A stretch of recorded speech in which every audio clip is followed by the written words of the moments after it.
ఉద్యోగం కోసం చూస్తున్నారా? ఓం శక్తి ప్రైవేట్ లిమిటెడ్ కంపెనీలో మార్కెటింగ్ జాబ్స్ 20,000 నుంచి 30,000 వరకు జీతం ఉంటుంది. సంప్రదించండి.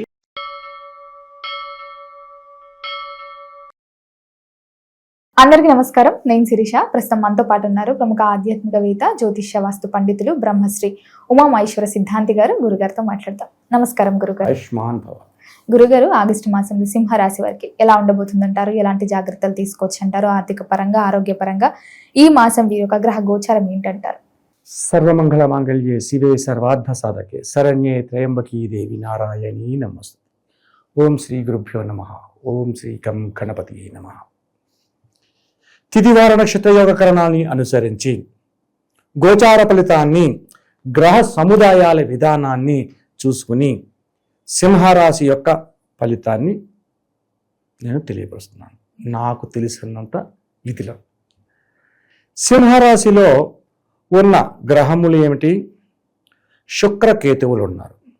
సింహరాశిలో ఉన్న రవికి శుక్రకేతువులు ఇద్దరు కూడా శత్రువులే. ఇక్కడ మేషరాశి నుంచి సింహరాశి అన్నది ఏ స్థానం అయింది? 5వ స్థానం అయింది. 5వ స్థానం అయింది కాబట్టి సింహరాశి వారి యొక్క సంతాన విధానాన్ని జాగరూకత పడండి. జాగ్రత్త పడాలా సంతాన విషయం? సంతాన విషయంలో సంతానం కలగడం లేదని కాదు, సంతానం కలిగి పిల్లలు కూడా పెద్దలు అయిపోయి ఉన్నారు. వాళ్ళ పట్ల జాగ్రత్త పడాలి. వ్యతిరేక భావాలు వచ్చేస్తున్నాయి వాళ్ళకి. తల్లిదండ్రులను ఎదిరించేస్తున్నారు. తల్లిదండ్రులతో ఎదిరించేసి నువ్వంటే ఎంత, నీ ఆస్తి అంతా నాకు రాసి ఇవ్వవలసిందే, నువ్వు ఉంటావో సత్తావో నాకు అవసరం లేదు అనే భావాల్లో వెళ్ళిపోతున్నారు. కుటుంబ పరిస్థితి అస్సలు బాగోలేదు. తండ్రి సింహరాశికి ఆధిపత్యాన్ని వహించిన ఎవరు అంటే రవి తండ్రి సమానుడు. చంద్రుడు మాతృ సమానకుడు. మాతృ సమానకుడు అయిన వాడు కుంభరాశి నుండి సింహరాశిని చూస్తున్నాడు. తల్లి వీళ్ళకి సపోర్ట్, పిల్లలకి సపోర్ట్. అదేటండి, తల్లి అన్న తర్వాత పిల్లలకు కాకపోతే మీకు నాకు అవుతారో సపోర్ట్ అంటారు. మనకమ్మని కాదు. ఎంతవరకు ఎప్పటికయ్యేది ప్రస్తుతం అప్పటికే మాట్లాడాలి. ఎన్యుల మనముల నొప్పింపక తానవక తప్పించుకు తిరుగువాడు ధన్యుడు సుమతి. కాబట్టి పిల్లల మీద ప్రేమ ఉంచుకోవద్దు అని కాదు, ప్రేమే. గాడి తప్పుతున్నప్పుడు పిల్లవాడైనా సరే చెంప దెబ్బ కొట్టాలి. అమ్మో తప్పుగా మనం చేస్తే అమ్మ కొడతాది అనే భయం 40-50 సంవత్సరాలు వచ్చిన కొడుకు కూడా ఉండాలి. ఢిల్లీకి రాజైనా అమ్మకి కొడుకే. కాబట్టి ఆ భయాన్ని ఉంచాలి. అప్పుడు నాన్ననేమంటున్నావు అనే భావంలో వెళ్ళాలి. ఆ రకమైన పరిస్థితి ప్రభావంలోని ఉంటే ఆ పిల్లల్ని సరిదిద్దుకునే పరిస్థితి. ఇక్కడ ఈ పిల్లల గురించే ముఖ్యంగా ఎందుకు చెప్పారు గురువుగారు? మీకు వచ్చిన ఇది మీ మనసులో, దాన్ని నేను చెప్తాను. వీళ్ళు ప్రేమతత్వ విధానంలోకి వెళ్ళిపోతున్నారు. దీనివల్ల గొడవలు జరుగుతాయి. చాలా చాలా ఇబ్బందికరమైన స్థితిలో వస్తే మీ నాన్నని ఎదిరించైనా సరే నీ పేరు మీదకే నీ ఆస్తిని ట్రాన్స్ఫర్ చేసుకోవచ్చని పెళ్లి చేసుకుంటారు. మరి ఎంత దూరం పోయింది ఇది? చాలా దూరం పోయింది. అటువంటి విధానాలు వస్తున్నాయి. మాట వినకుండా మంచి కుటుంబంలోని మంచి వంశంలోని పుట్టామురా, వేరే వంశంలో అమ్మాయిని పెళ్లి చేసుకోవడం ఏంట్రా అని తండ్రి అన్నాడు. కొంతమంది క్యాస్ట్ ఫీలింగ్ ఉంటుంది. కులమత వర్ణ భేదాలు లేకుండానే ముసులుకోవాలంటే ఈ రోజుల్లో కాని పని. కులము, మతము, వర్గము, వర్ణము భేదాలు అందుకు కుదరదు. అటువంటి విధానంలో వెళ్తాం జనరేషన్. అయినా కొంత తండ్రి చెప్పాడు. తండ్రిని మంచి కోరి చెప్తాడా, చెడ్డ కోరి చెప్తాడా? మంచి కోరి చెప్తాడు. ఎందుకంటే తండ్రి తాను చేసే తప్పులు ఏంటో తాను తెలుసు. తాను తప్పులు చేశాడు, దానివల్ల ఏం జరిగిందో తెలుసు. అదే తప్పు తన కొడుకు చేస్తున్నాడు. వద్దురా అబ్బాయి అన్నాడు. అది వీడికి మనసే అంగీకరించదు. ఆ అంగీకరించినప్పుడు ఈ తల్లి వచ్చి అదిగో కుర్రగా అడుగుతుంటే కథకరా అని అనకూడదు. వాళ్ళకి ఒత్తేసింది, తండ్రికి పరిసరతమైంది. ఎప్పుడైతే వచ్చిందో అది బలం పెరిపోయింది. కొడుక్కి బలం పెరిగిపోతుంది. నువ్వు చెప్పమ్మా అని అమ్మ సపోర్ట్ చేసుకుంది. దానివల్ల ఏమైంది, వీడి జీవితం పోయింది. ఎంతకని చెప్పగలరు తండ్రి? కొంత దానికి ఒక పరిణితి మాత్రమే ఉంటుంది. ఆ పరిణితి నుంచి చెప్పలేడు, అయిపోలేదు, మీ కర్మ అనేవాళ్ళు.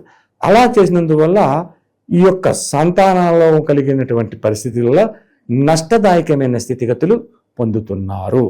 ధనము, ఆస్తులు, లేకపోతే వ్యవహారాల్లోని అన్నట్లు, సంఘంలో గౌరవ మర్యాదల్లోని అన్నట్లో కూడా నష్టదాయకమైన పరిస్థితి వస్తుంది. కాబట్టి జాగరూకతను వహించాలి. అటువంటి పరిస్థితులు ఉన్నాయి.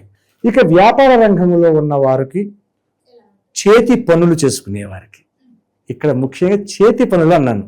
అంటే చేతి పనులు అంటే ఏంటి అని అడిగితే, మగ్గం నెసేవారు చేతి పని, ఒక స్వర్ణాభరణాలు చేసేవారు చేతి పని, వడ్రంగి తనం చేసేవారు చేతి పని, ఈ కుమ్మరి వాళ్ళు కూడా ఎక్కువ కష్టపడతారు.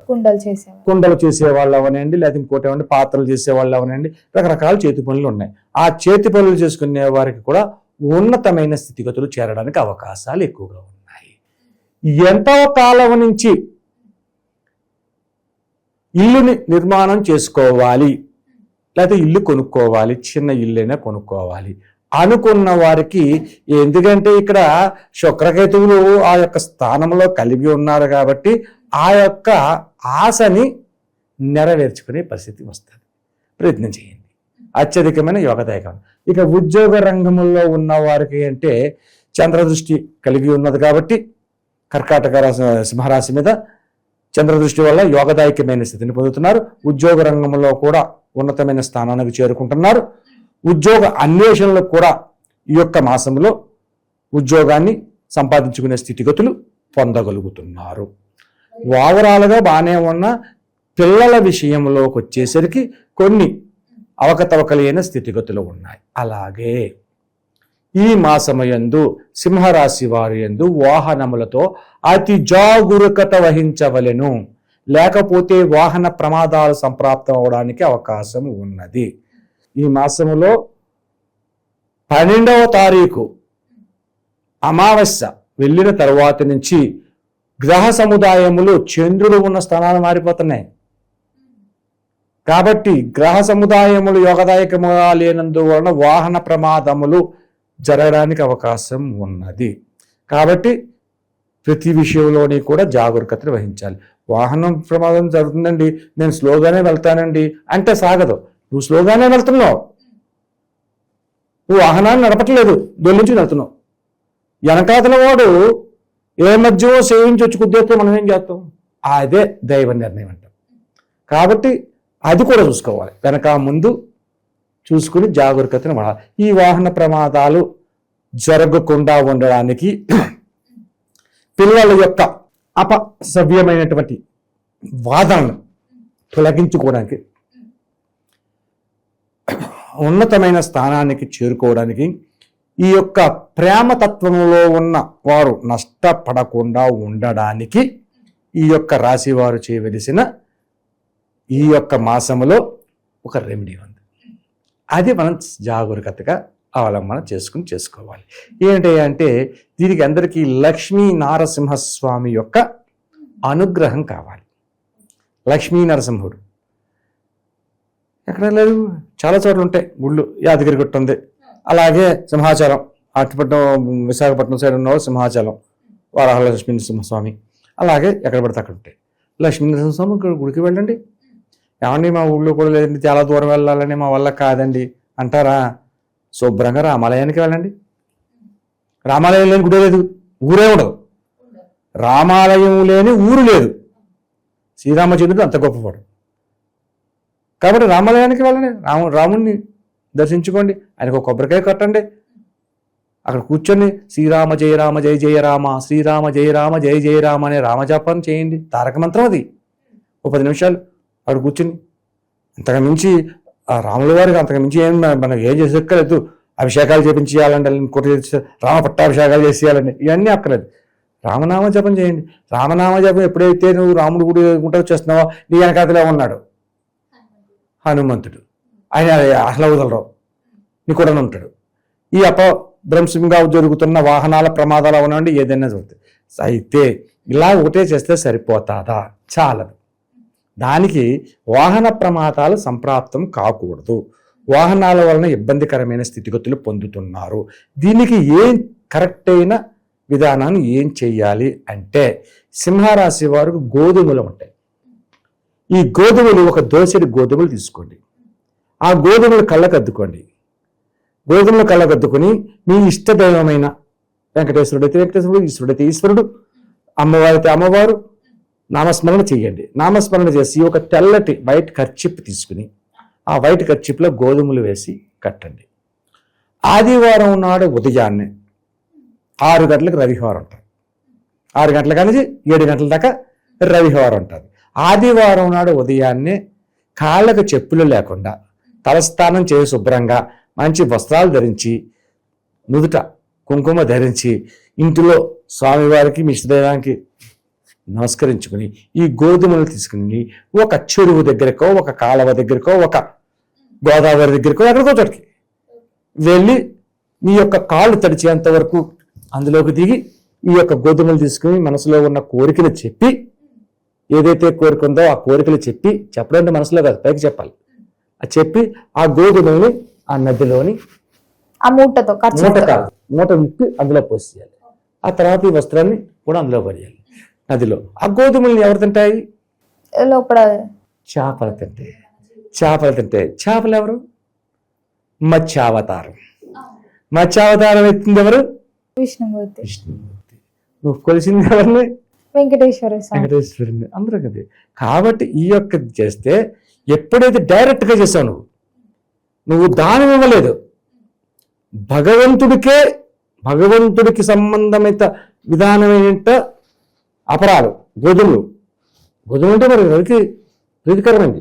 ఆ గోధుమలు ఎప్పుడైతే చేపలకి వేసావో, అవి చేపలు ఎప్పుడైతే తిన్నా, అప్పుడు నీ యొక్క వస్తున్న వాహన ప్రమాదంలో కానీ విధ్వంసభరితమైన గొడవలు కానీ, చాలా మంది గొడవలు పెట్టుకుంటే ఇష్టపడతారు కదా, చాలా ఇష్టపడతారు, చాలా మంది వచ్చేస్తారు మీదకి. ఆ గొడవలు కానీ అటువంటి దగ్గరికి రాకుండా సుఖ సంతోషంగా ఉంటూ ఆనందకరమైన జీవితాన్ని పొందుతారు. గురుగారు, మొత్తం మీద ఆగస్టు మాసంలో సింహరాశి వారికి ఎలా ఉంది, ఎలాంటి జాగ్రత్తలు తీసుకోవాలో తెలియజేసినందుకు ధన్యవాదాలండి. ఆయుష్మాన్ భవ.